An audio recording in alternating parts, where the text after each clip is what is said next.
শুভ সকাল। আজ ৭ই আশ্বিন ১৪৩১, ইংরাজির ২৪শে সেপ্টেম্বর ২০২৪। টি-20 বিশ্বকাপের ফাইনালে ২৪শে সেপ্টেম্বর ২০০৭ পাকিস্তানকে পরাজিত করে ভারত বিশ্ব চ্যাম্পিয়ন হয়।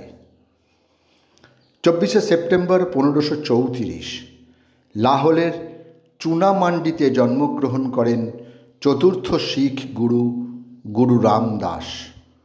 গুরু হিসেবে তাঁর অন্যতম প্রধান অবদান ছিল শিখ সমাজের কাঠামো সংগঠিত করা। তাঁর কথায়, যারা নিছক একসঙ্গে বসবাস করে তাদের স্বামী স্ত্রী বলা যায় না, বরঞ্চ যারা এক আত্মা দুই দেহের তারাই স্বামী ও স্ত্রী। রবীন্দ্রনাথ ঠাকুরের সেজ দাদা হেমেন্দ্রনাথের পুত্র ক্ষিতীন্দ্রনাথ কলকাতার জোড়াসাঁকোয় জন্মগ্রহণ করেন ২৪শে সেপ্টেম্বর ১৮৬৯। তিনি ছিলেন আদি ব্রাহ্ম সমাজের কর্মী, সংস্কৃত পণ্ডিত ও বিশিষ্ট লেখক। ২৪শে সেপ্টেম্বর ১৮৭৬ বর্তমান বাংলাদেশের যশোরের চৌগাছাতে জন্মগ্রহণ করেন হেমেন্দ্র কুমার ঘোষ। তিনি ছিলেন বাঙালি সাহিত্যিক, সম্পাদক ও সাংবাদিক। ১৯১৮তে ভারতীয় সংবাদপত্র সেবীদের প্রতিনিধি হিসেবে প্রথম বিশ্বযুদ্ধের সঠিক বিবরণ জানার জন্য তিনি ইংল্যান্ড ও মধ্যপ্রাচ্যে যাত্রা করেন। কলকাতা বিশ্ববিদ্যালয়ে সাংবাদিকতা শিক্ষাদানের ব্যবস্থা হলে তিনি সেখানকার অধ্যাপক হন।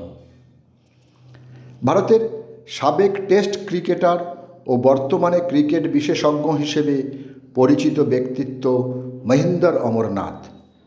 অবিভক্ত ভারতের প্রথম টেস্ট ক্রিকেটের অধিনায়ক লালা অমরনাথ ছিলেন তাঁর পিতা। ২৪শে সেপ্টেম্বর ১৯৫০ পাতিয়ালায় জন্মগ্রহণ করেন মহিন্দর অমরনাথ। ১৯৭৩ সালে তরুণ মজুমদারের পরিচালিত শ্রীমান পৃথ্বীরাজ ছায়াছবির প্রথম অভিনয় করেন মহুয়া রায়চৌধুরী। বাংলা চলচ্চিত্রের তিনি এক অসাধারণ অভিনেত্রী। আজ তাঁর জন্মদিন, সময়টা ১৯৫৮। ব্রিটিশদের বিরুদ্ধে প্রথম স্বাধীনতা যুদ্ধে নেতৃত্ব দেন মারাঠা যোদ্ধা নানা সাহেব। ভারতের ১৯৫৭ সালের মহাবিদ্রোহের অন্যতম নেতা ছিলেন তিনি। ১৮৫৯ আজকের দিনে নেপালে তাঁর মৃত্যু হয়। গোকুলচন্দ্র নাগ ছিলেন চিত্রশিল্পী ও কল্লোল পত্রিকার অন্যতম প্রতিষ্ঠাতা ও সহকারী সম্পাদক। তাঁর রচিত গ্রন্থগুলির মধ্যে উল্লেখযোগ্য হল রূপরেখা, রাজকন্যা ও পরিস্থান, মায়ামুকুল, পথিক, ঝড়ের দোলা ইত্যাদি। ২৪শে সেপ্টেম্বর ১৯২৫ ৩১ বছর বয়সে দার্জিলিংয়ে তিনি প্রয়াত হন।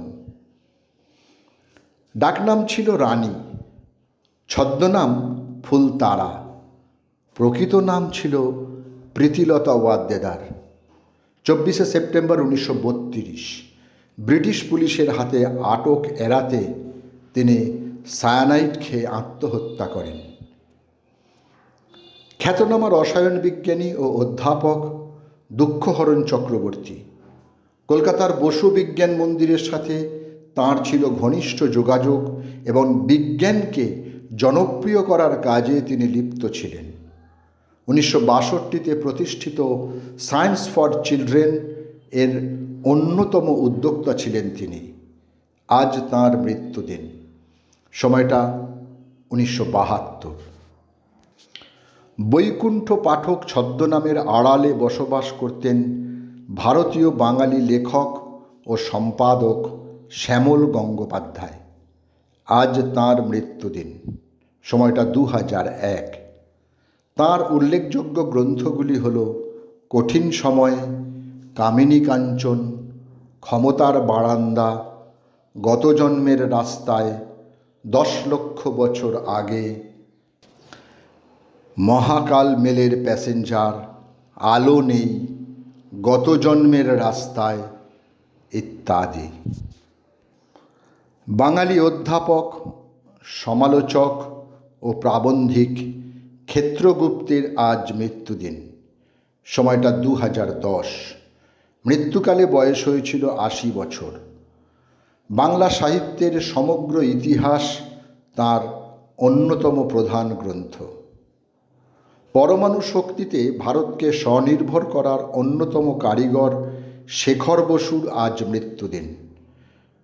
2020 সালে 67 বছর বয়সে কলকাতায় তিনি পরলোক গমন করেন। সকলকেই আমার আনত প্রণাম।